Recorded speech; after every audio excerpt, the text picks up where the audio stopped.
So Alex DeBrincat hated his time in Ottawa. That's very peculiar. Before we get into it, appreciate if you drop a like, comment, and subscribe. Let's get right into this. So Alex DeBrincat was not happy with his role on the Ottawa Senators. He believes he should have been on the first line and Brady Tkachuk should have been on the second line. If this report, and I'll link it down below in the description, is true, I think that's kind of foolish. The first line and the second line have relatively the same minutes in the NHL. Maybe the first line gets an extra minute or two certain games, but you need your top six to be out there for quite a bit of time. And I'm just gonna say it, Brady Tkachuk's been there his whole career. He's a productive player coming into his own. He was over a point per game last season. Yeah, he deserves to be on that first line. DeBrincat should just embrace that second line role to make that Ottawa Senators offense just even more prolific, but it became a point of contention apparently, and Tim Stützle strongly hinted at DeBrincat's apparent disgruntlement. If he doesn't want to be here, I don't want to make him have to be here. That's fine to us. I think the whole group, we've been saying it, we want him to stay. We want him to be a part of this group, and he's a great guy, great player. If you don't want to be here, then good luck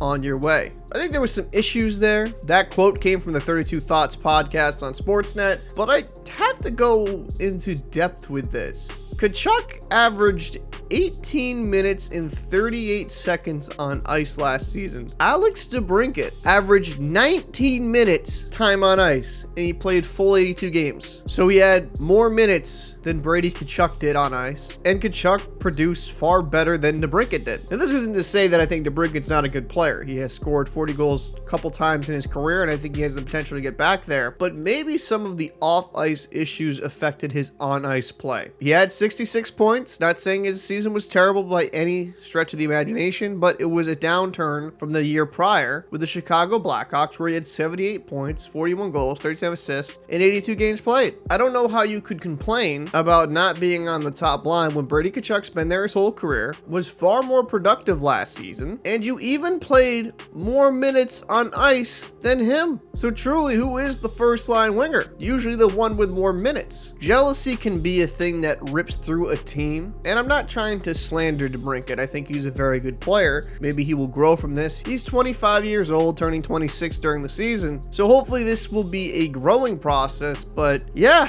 doesn't make any sense. I know the Ottawa Senators struggled last season. It didn't go how well they thought it would, and I think these off-ice chemistry issues might have played a huge factor in why they underperformed so badly. But I'd like to know your thoughts on this. Do you take DeBrincat's side? Do you think he should have been the quote-unquote first-line wing? Do you think being a first-line winger even matters in the NHL at this point? I'd love to know your thoughts down below. I'm Captain Paul. I'll see you in the next one.